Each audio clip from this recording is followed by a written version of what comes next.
She laughed at him, dismissed his professionalism, and made a scene. Her regret? Instant. Because when the owner arrived, everything changed. It was a rainy evening in Houston, Texas. The kind of rain that made even the most patient travelers weary and irritable. Just off a bustling downtown street, the Langford Grand Hotel stood like a beacon of warmth against the storm. Inside, the lobby was a stark contrast to the chaos outside. Polished floors gleamed under soft lighting. The hum of jazz music filled the air, and the front desk remained a place of calm amidst the night's rush. Behind the desk stood Trey Langford, a young man with a neatly pressed uniform and a demeanor as steady as the polished counter in front of him. For nearly a year, Trey had worked the evening shift. He wasn't flashy or loud, just polite, professional, and always in control. It wasn't unusual for him to handle difficult guests, but tonight would be different, because in exactly 3 minutes, the hotel doors would slide open, letting in not just a storm, but a test he never saw coming. A woman, impeccably dressed, heels clicking sharply against the marble floor, was about to make one costly mistake. And by the end of this night, she would wish she had never spoken to him the way she did. Respect is a two-way street. But what happens when someone refuses to give it?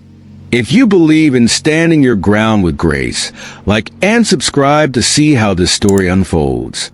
Because some lessons, they write themselves. The glass doors slid open, and the storm swept in with her. She walked in fast, dragging a sleek rolling suitcase behind her, her navy blue blazer crisp despite the dampness of the rain. Her carefully styled blonde hair, still slightly damp, framed a face set in frustration. Her heels clicked against the marble floor as she scanned the lobby with thinly veiled disdain before zeroing in on the front desk. Trey Langford greeted her with the same warm professionalism he extended to every guest. "Good evening, ma'am. Welcome to the Langford Grand Hotel. How can I assist you?" But instead of responding, she gave him a slow, assessing once-over, her eyes pausing on his name tag, like she was deciding whether he was even worth speaking to. Finally, she let out a dramatic sigh, dropping her handbag onto the counter with a thud. "Let's get one thing straight," she began, her tone clipped. "I've had an exhausting day. My flight was delayed. My car service was late, and now I'm soaked because your valet didn't bother to offer me an umbrella." She exhaled sharply, shaking her head. "I need a room. Something clean, comfortable, and quiet. Preferably away from noise." Her eyes flicked around the lobby as if expecting noise to be lurking behind the furniture. Trey remained calm, unshaken. "I completely understand, ma'am. Let me get you checked in right away.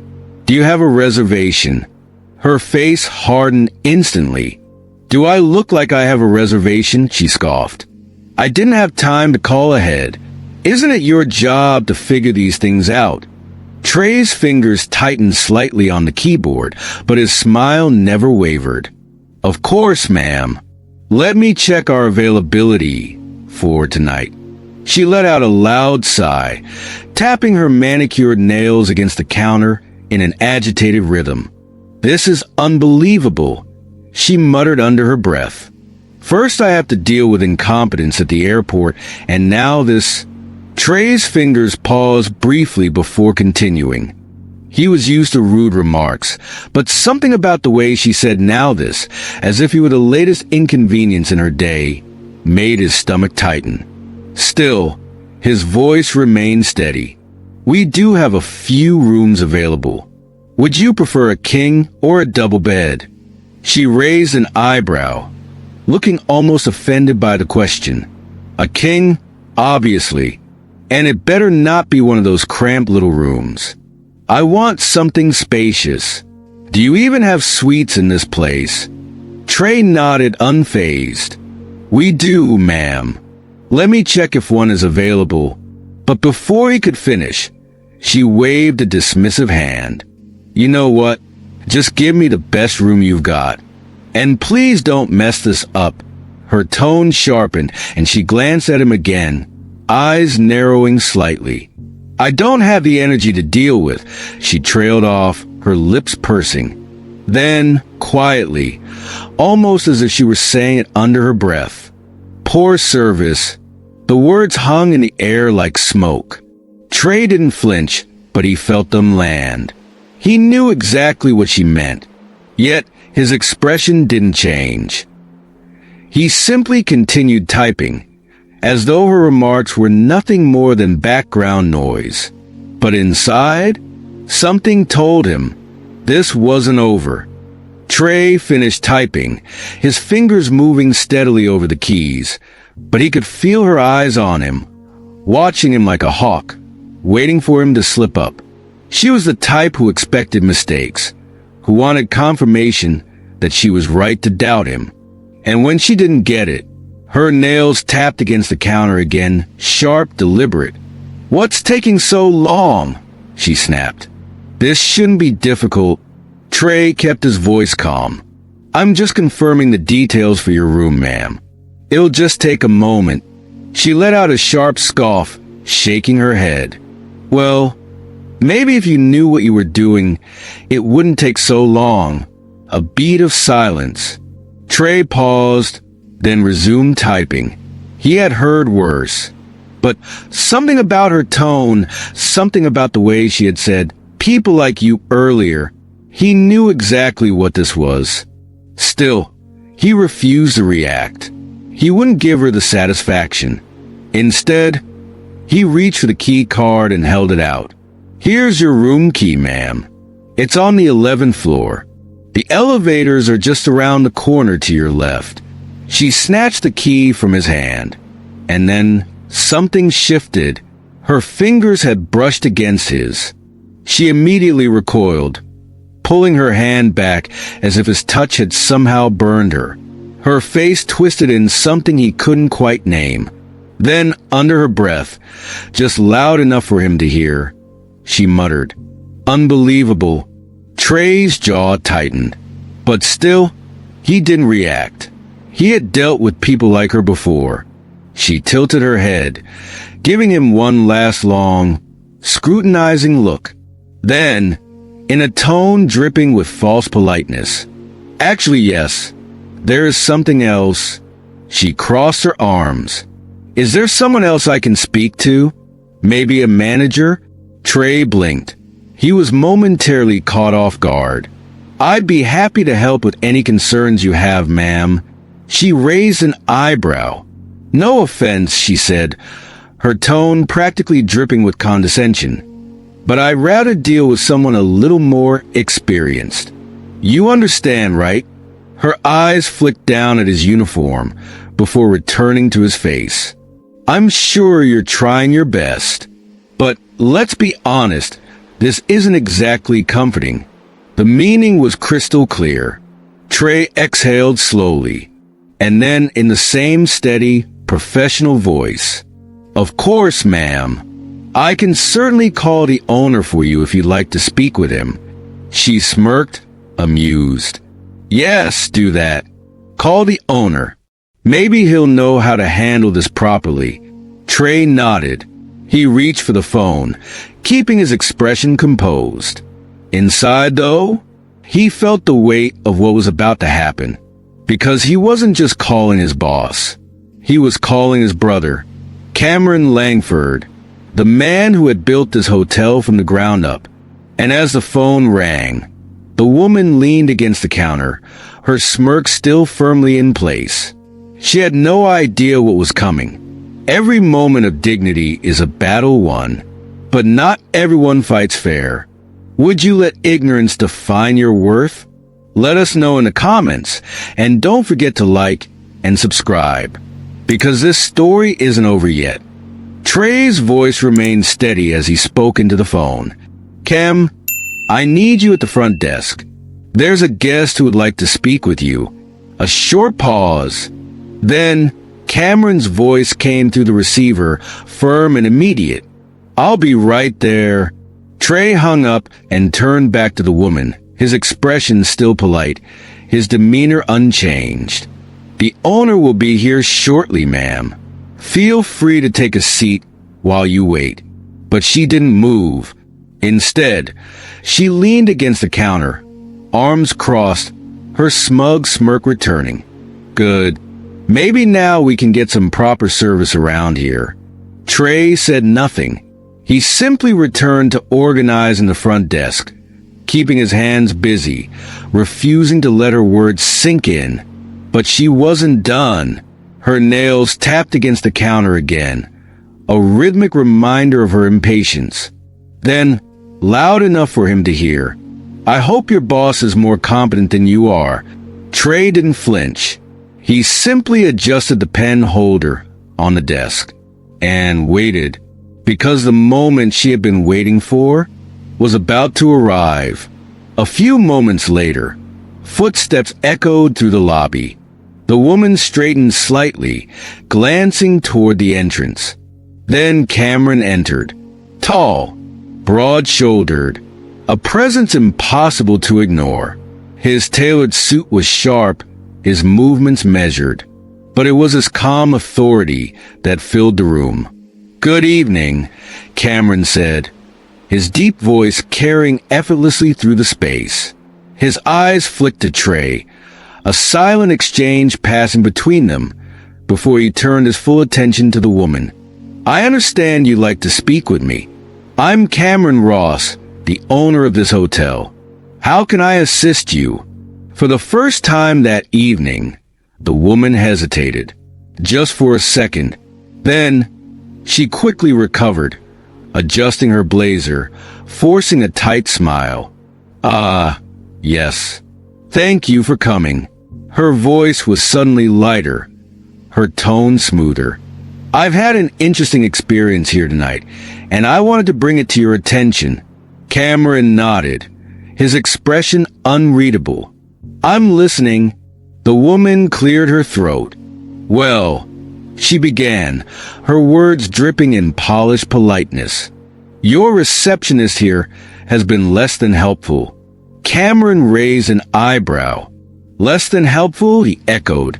The woman tilted her head, crossing her arms tighter. "Yes, I've had an exhausting day. Flights delayed, car service late.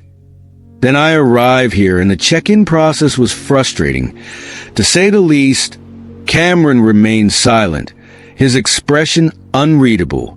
The woman glanced at Trey, then back at Cameron, her voice dropping slightly.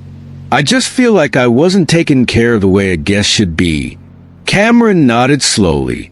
Then his voice cut through the air, steady and deliberate. "And did Trey raise his voice at you? Speak rudely to you?" The woman blinked, caught off guard. "Well, no," she admitted. "But that's not the point. He just didn't seem like he knew what he was doing."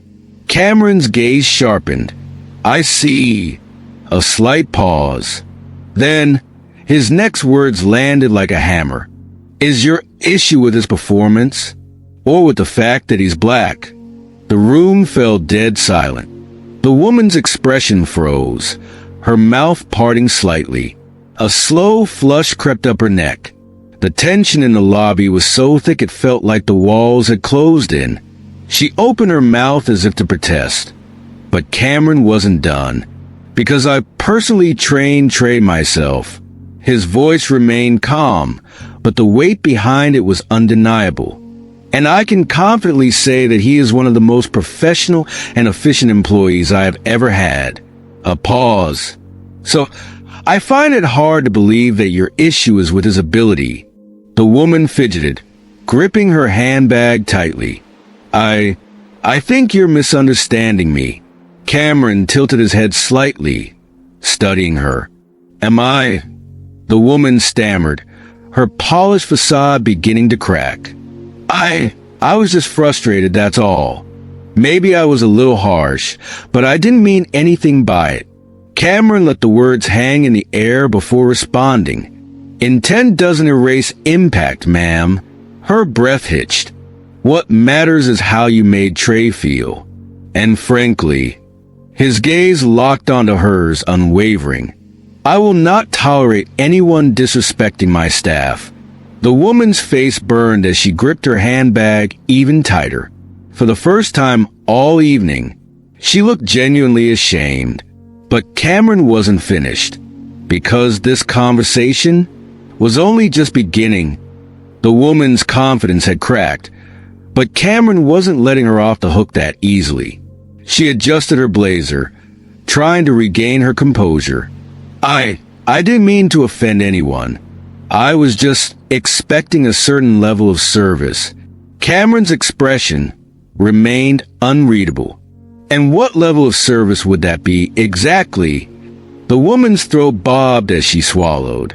You're twisting my words, she said quickly, her voice lacking the sharpness it had carried earlier. Cameron tilted his head slightly, his tone calm but firm. I don't believe I am... A pause. I'm asking you directly. Was Trey's service lacking, or is there another reason you felt the need to question his competence? The woman fidgeted, clutching the strap of her handbag, so tightly her knuckles turned white. Her mouth opened then closed, and for the first time that evening, she had no response. The silence in the lobby was thick. Then, finally, I was frustrated. I might have been a little harsh, but I didn't mean anything by it. Cameron didn't react right away. He let the weight of her words settle before he spoke.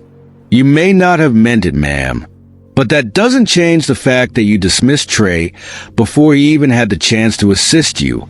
His voice was level, but there was no mistaking the edge beneath it. You didn't question his performance. You questioned him. The woman exhaled sharply, as if trying to shake off the conversation. Fine, she said, forcing an awkward chuckle. I overreacted. Can we move on now? Cameron's jaw tightened slightly. You want to move on? A slight pause. Then he leaned forward just slightly, his voice dropping into something quieter, something sharper. I wonder, if Trey were someone else, would you have spoken to him that way? The woman's face flushed deep red. She had no answer, and the entire room knew it. That's what I thought, Cameron said smoothly, straightening up. He let the silence linger. Then he turned to Trey.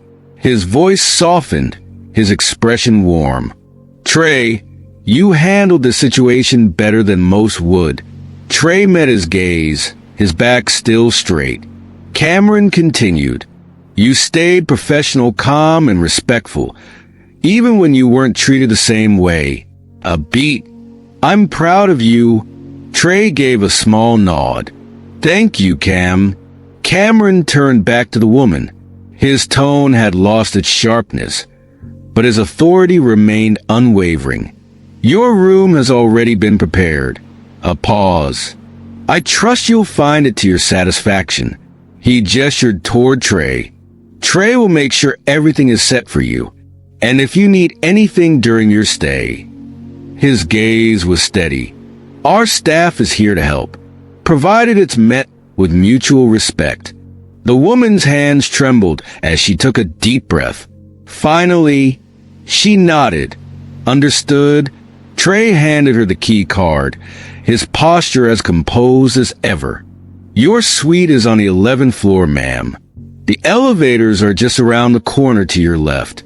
If there's anything else you need, feel free to let us know. His voice was calm, professional, unwavering. The woman took the key card without another word.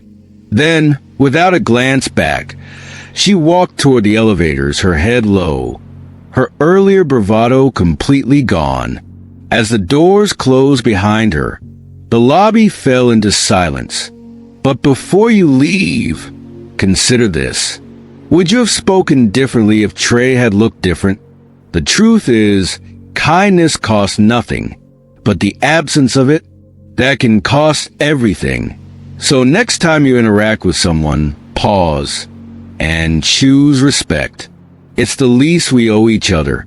And if this message resonated with you, don't just leave it here, share it.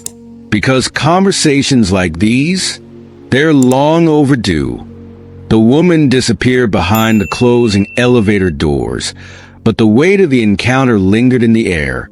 Cameron turned to Trey, his expression softening just slightly. "You good?" Trey nodded, exhaling a quiet breath. "Yeah, I'm good." Cameron gave a small smile, clapping a firm hand on his younger brother's shoulder. "That's what I like to hear." The two exchanged a brief but knowing look. Then, Cameron turned back toward his office, his job here done. Trey straightened his desk, preparing for the next guest. His hands moved with ease, his posture as steady as ever. Because the truth was, this wasn't the first time something like this had happened, and it wouldn't be the last. But tonight, something had shifted. Because for once, the assumptions, the condescension, the dismissal, it didn't go unchecked. For once, someone was forced to see it for what it was. And that made all the difference. Trey stood behind the desk, his shoulders squared, his head held high. He had faced disrespect with grace, and dignity withstood ignorance. This story isn't just about a hotel check-in. It's about assumptions, about bias, about how we treat people before we even know their names. Because, let's be honest, how many times has someone been dismissed, overlooked, or disrespected simply because of how they looked? How many times have we witnessed it and said nothing? Here's the truth. Respect is the bare minimum. Kindness costs nothing. And if you ever find yourself questioning someone's worth based on anything other than their character, maybe it's time to start questioning yourself instead. If this resonated with you, don't let the conversation stop here. Like, share, comment, because these are the conversations that need to be heard.